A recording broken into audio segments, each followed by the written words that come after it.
ராதே கிருஷ்ணா வணக்கம். நான் உங்கள் சுகியமாக பேசுகிறேன். சுகிநிகேதனத்தின் முதல் நவராத்திரிக்கு உங்கள் எல்லாரையும் வரவேற்கிறேன்.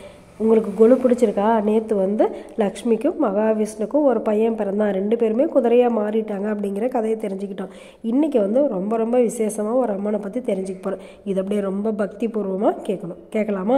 இன்றைக்கி நவராத்திரியோட 6வது நாள். அதாவது முதல் 3 நாட்கள் துர்க்கைக்கு, அடுத்த 3 நாட்கள் லக்ஷ்மிக்கு, அதுக்கு அடுத்த 3 நாட்கள் சரஸ்வதிக்கு.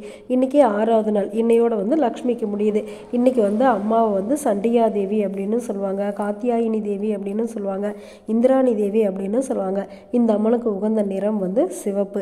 இவங்களை செம்பருத்தி பூவாலையும் சந்தன இலையாலையும் அர்ச்சனை செய்யலாமா. தேங்காய் சாதமும் நார்த்தம்பழமும் ரொம்ப ரொம்ப விசேஷமா. இந்த அம்மாவை நம்ம வணங்குறதுனால நம்மளுக்கு என்ன கிடைக்கும் தெரியுமா? ஜென்மமாக தொடர்ற பாவம் சாபம் எல்லாமே போயிடுமா. நம்முடைய வறுமையெல்லாம் நீங்கி நம்மளுக்கு செல்வம் கிடைக்குமா. தீராத நோய் இருந்தால் கூட அதை இந்த அம்மா தீர்த்து வச்சிருவாங்களாம். இவ்வளோ மகிமை வாய்ந்த சண்டிகா தேவியை நமக்கு எப்பெல்லாம் கஷ்டம் வருதோ அப்போ எல்லாம் அம்மா சண்டிகா தேவி என்னுடைய துக்கத்தை போக்கிடு அப்படின்னு நம்ம மனசார வேண்டிக்கிட்டோம் அப்படின்னாக்கா அந்த அம்மா நம்மளுக்கு நல்ல வழி காமிப்பாங்க. நாளையிலேருந்து சரஸ்வதிக்கு பார்க்கலாமா? ஓகே, பாய். ராதே கிருஷ்ணா.